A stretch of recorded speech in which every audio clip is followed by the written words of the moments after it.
guys, welcome back to our channel. This is Raisa with High Society Cane Corso. Don't forget to subscribe and hit that notification bell. So I'm just out here with Storm today, and I want to chat with y'all a little bit about 5 tips that I have for a new Cane Corso owner. Number 1 being, find out what drives your dog. So just like how people have different love languages, your dog has certain things that they're more likely to want to work for. So with Storm, she's very food driven. So there can be several things, including a food driven. Are they toy driven? Are they verbal? Do they like verbal praise, or do they like affection? So Storm here, like I said, she's very much more food driven than really any of the other ones. So I would say on her scale, toys kind of comes in second, then physical touch, and then verbal praise for her. Now Lycan is like completely the opposite. Lycan's our 10-week-old puppy, and with him I'm really noticing that he is extremely toy driven. He's not food driven whatsoever, really, at all. I can like dangle the tree, and that doesn't really want to make him work for that item. So in finding out what works best for your dog, that's not only going to help you with training them, but also to create a really strong bond with them as well. So my number 2 tip that I have is this breed really thrives on consistency, y'all. So I'm not saying that you need to like have your day scheduled out, like 11 a.m. this, 9:30 this, like no. So what I like to focus on with training our pups here is I focus on sequences with them. So they know that immediately after they eat, that they go down for a little bit of quiet time, as I call it, and which means that they get used to their crate, they take a nap in their crate. Not only does that keep them conditioned to being in the crate and seeing the crate as a good, positive, safe space, they stay in there, they take a nap. I put a Kong toy in there with them so that they can chew a little bit if they want to, but after they eat, I really don't like to let them just run around acting crazy, playing, because that can really cause a lot of digestive issues.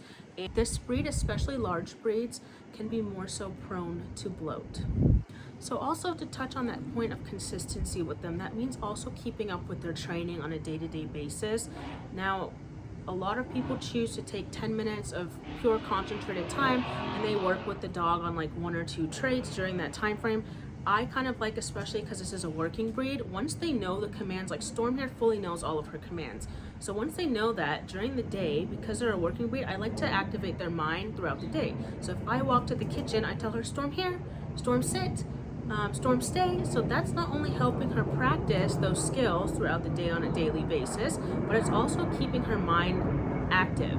So she's not like getting to the point where she's going crazy and she's digging, or she's not destroying our furniture and stuff like that. So the key to having a good dog at home also is to keep their minds activated as well as their physical activity. So my ruling for physical activity, especially with puppies, is about 10 minutes of physical activity per month of age, up to like about the first year. And obviously I don't think you're going to be doing like an hour, 2 hours of like exercise. I mean, if that's you, that's fine, but like you don't want to over exercise your dog either, because it's really not good for their joints and things like that. Number 3 that I have is, a lot of people think it's a joke when breeders tell you like, watch your pup's joints, especially with large breeds like the Cane Corso. They are so prone to hip dysplasia and other joint issues because they just grow at such a fast rate. And a lot of people I see that get their puppy like want the puppy to be big right now, and that's just not realistic for a dog like that. Your dog is gonna grow as big as your genetics allow him to be, him or her to be. You don't want to be overfeeding your dog just for the sake of having a large dog, because all it's gonna cost you in the end is an unhappy dog, and honestly quite a lot of it in vet bills. So the reason why we tell you to protect the joints as a puppy especially is because the joints are actually not fused. Like babies, like human babies are born and like all our joints are connected, and theirs it's not the same. If you ever pull up an x-ray of a puppy and their like fingers and their joints, they're actually floating in that space. So if you're causing a lot of trauma and damage, the joint is never going to fuse properly, and it can cause a lot of issues later on down the road. So Storm is not even a year old yet. She's 10 months, and to be honest, she does not know how to jump. We've never taught her how to jump. When she gets in and out of the car, we either pick her up, or there's some really good ramp options that I recommend, and I'll link those down in the description for you to buy for your pups. You just really want to protect them. I would say not even any bite work training until they're about a year old is what we recommend here, just to really help their jaw and everything. And plus the dog is just mentally not mature enough to be doing that kind of training. The first year you really want to get your basics in and focus on those things and really solidify their training before you move on to really advanced things. Number 4 tip is prepare for teething.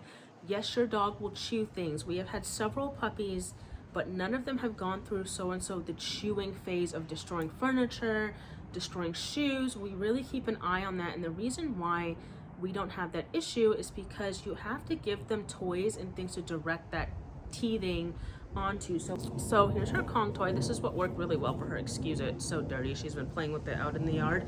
But these are nice because when you're getting them used to the crate and acclimated to that, you can actually put this in there with them, and it keeps their mind working, so they're not like, they're having a good experience in the crate. But there's also so many different options of what you can fill in this Kong toy. Kong actually sells some sort of spray.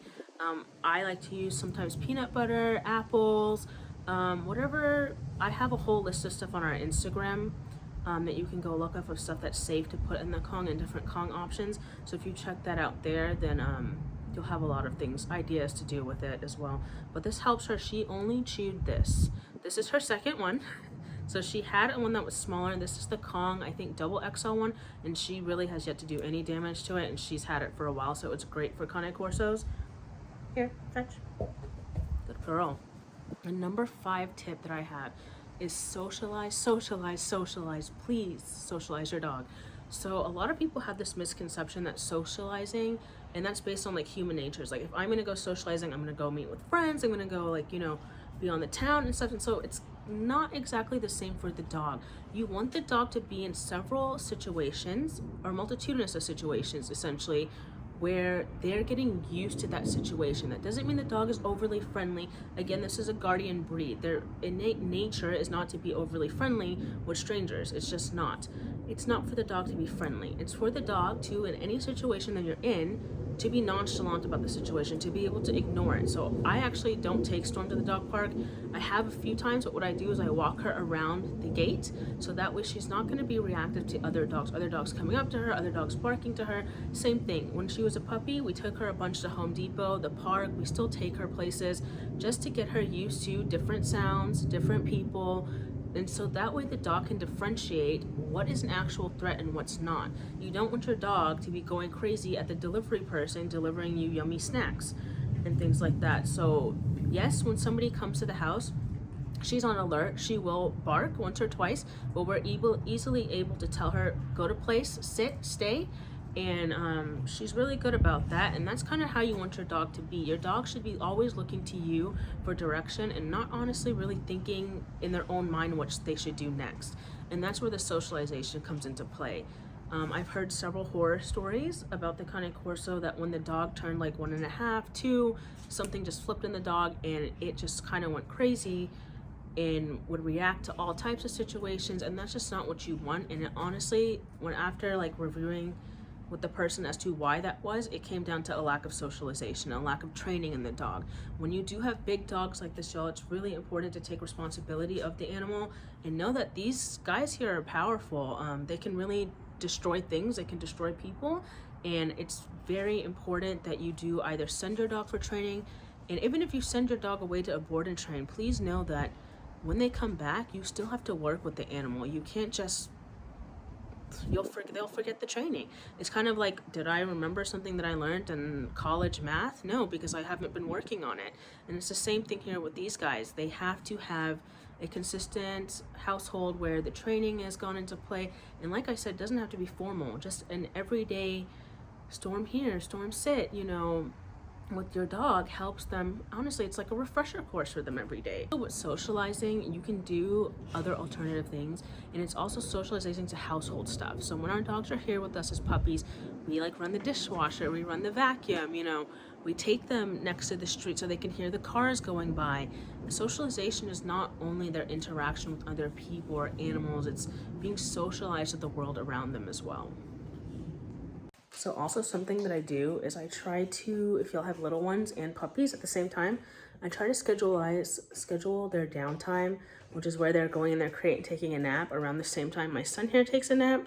So I literally just let Storm out and he woke up at exactly the same time. So this is kind of like a mom hack for y'all that have dogs as well. But anyways, thanks for watching, guys. Until next time, have a good day.